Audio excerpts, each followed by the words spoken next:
በዚሁ ይሰራን ያለ ነው። ምናልባት ግን እርሱ ያሉት ችግር ካለ እንፈትሻለን፣ እናስተካክላለን። ዋናው ጉዳይ ግን በፍሬያቸው ታውቃቸዋላቸው እንደሚባለው በውጤቱ ይለያል የእርሱና የኔ አቋም ማለት ነው። እና ምርጫው የተሻለ እንደሚሆን ተስፋ አደርጋለሁ። ያልተመዘገባችሁ ተመዝገቡ፣ ያልወሰናችሁ ወስኑ።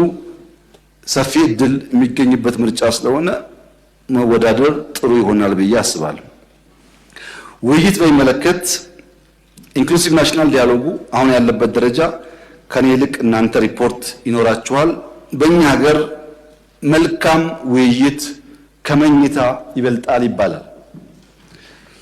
አልጋ አካልን፣ ውይይት ልብን ያሳርፋል።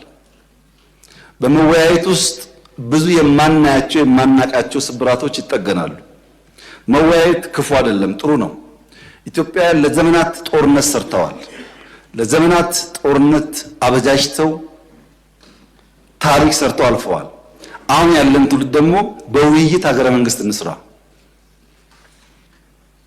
ለመወያየት ዝግጁ መሆን ጥሩ ይመስለኛል።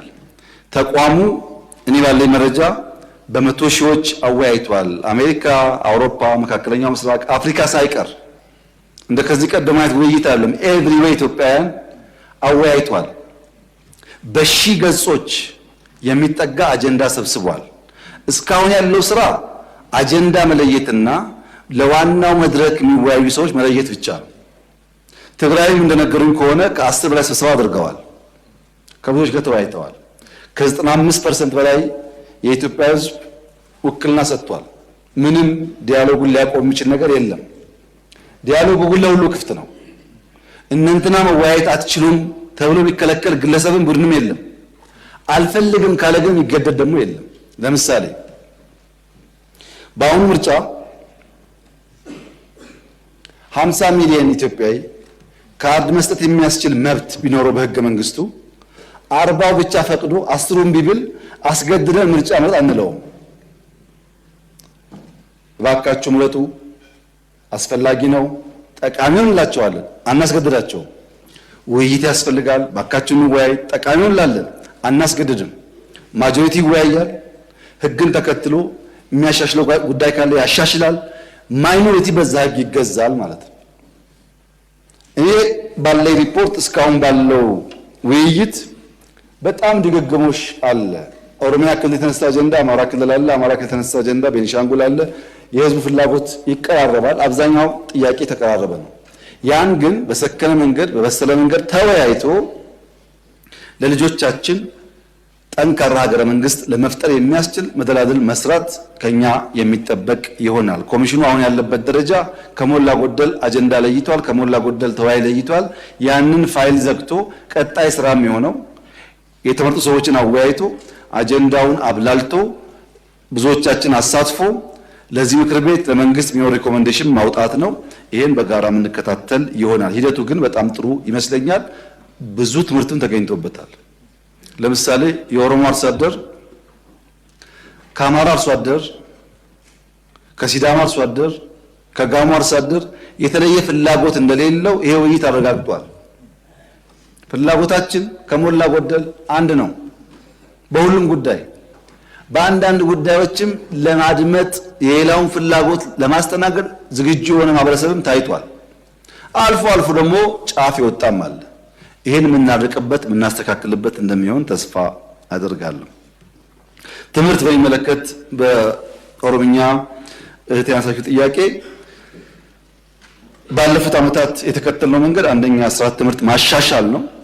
ያው ታውቃላችሁ ፍኖተ ካርታ ቀርጸን 6-7 ዓመት ሆኗል ትምህርት ላይ መስራት ከጀመር። መሰረተ ልማት ማሻሻያ ቅድም እንዳነሳሁት ቅድመ መደበኛ ላይ አበክረን ሰርተናል። ዩኒቨርሲቲን በሚመለከት ያላቸው የነበሩ ዩኒቨርሲቲዎች በተቻለ መጠን ኳሊቲ ላይ ለመስራት ሙከራ አድርገናል።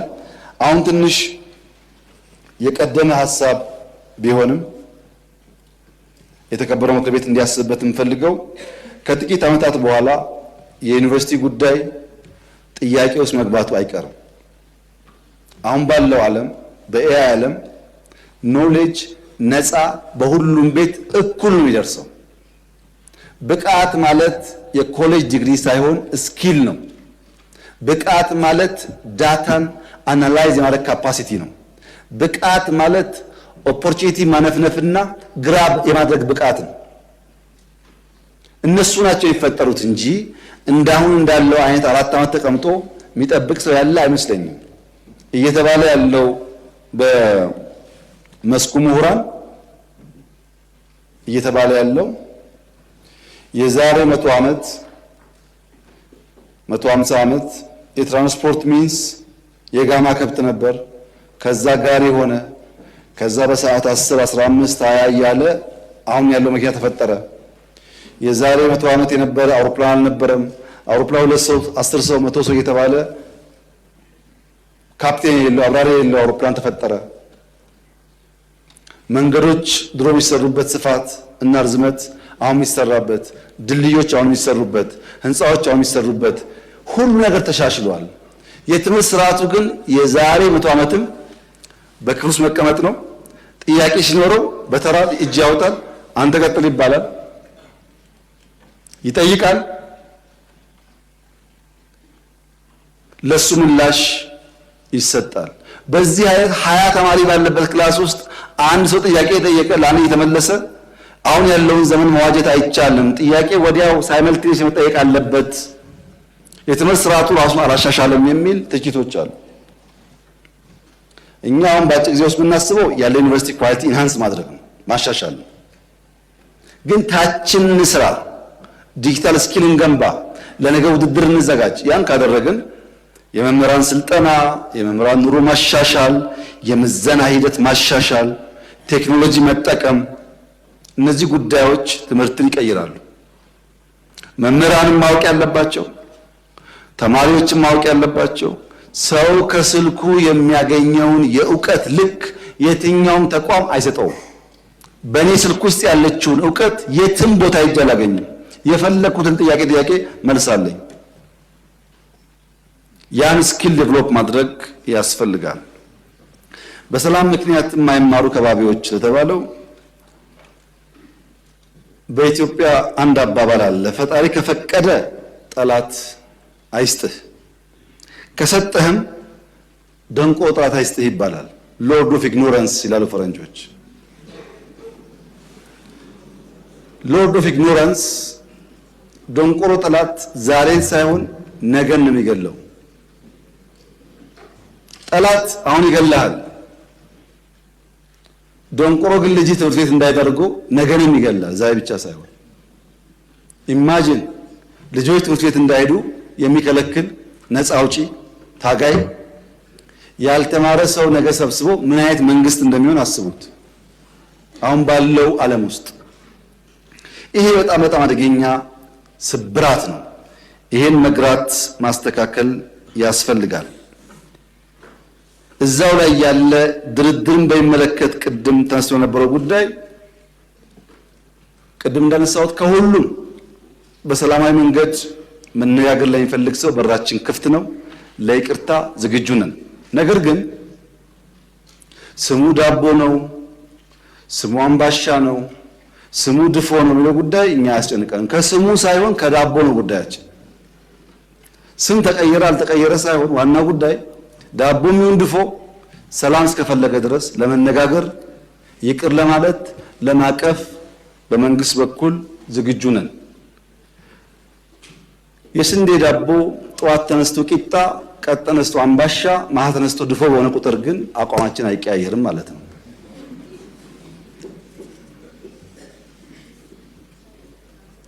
ጤና በሚመለከት እንደተባለው የምርት ችግር መድኃኒት ላይ አለ። ከጥቂት ዓመት በፊት 8% እናመርት ነበር ለሎካል ፍጆታ፣ አሁን 42% ደርሰናል። ትልቅ መርታ ነው፣ ግን ብዙ ይቀረናል። ስርጭት ላይ ችግር አለ። ኦቶሜሽን ጀምረናል። ጤንነት የሚባል አፕሊኬሽን አይታችሁ ከሆነ አንዱም ይሄን ችግር መፍቻ ተብሎ የተሰራ አፕሊኬሽን ነው። ሌብነት ስላለ ኤርሊ ፕሮዲክሽን ለማረጋገጥ የሚያስችል ሲስተም በመገንባት ላይ እንገኛለን። በስፋት ድጎማ ይሰጣል። ለምሳሌ ካንሰር ላይ 60% መንግስት ይደጉማል። እንግዲህ በጤና ተቋም በተሰራው ሪፎርም በጣም ከፍተኛ መርታ መጥቷል። አሁን በሰራነው ሴንሰስ ብዙ ጉዳይ አግኝተናል። የተሰራው ሴንሰስ ከ10 ዓመት አልፎታል ጤና ሴክተር ላይ። አሁን የሚሰራው ግን ብዙ መረጃ አምጥቷል። ለምሳሌ በጤና ተቋም የሚወልዱ እናቶች ከ37% 61 ደርሷል።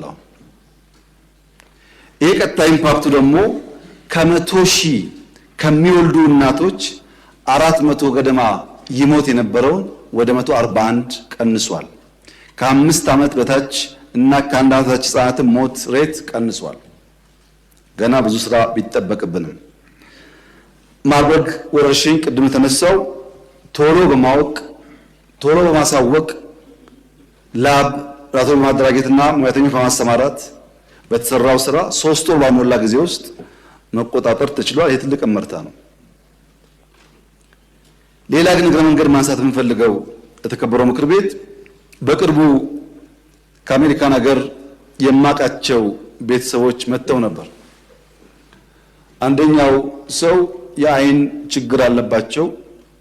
ከዛ መጥተው የአይን ሰርጀሪ ኢትዮጵያ ተሰርተው እዚህ ከፍለው ሄዱ። አንደኛው ደግሞ ጥርስ ችግር ነበረባቸው። ጥርሳቸውን እዚህ ታክመው ሄዱ። እንዴት ሰው ከአሜሪካ መጥቶ ኢትዮጵያ ይታከማል? ጥያቄ ተፈጥሮብኝ ለማረጋገጥ ሞክሬ ነበር። በተለይ በጥርስና በአይን ወንድሞቼ ውጭ ሀገር እንዳትሄዱ፣ የተሻለ ሕክምና እዚህ አለ።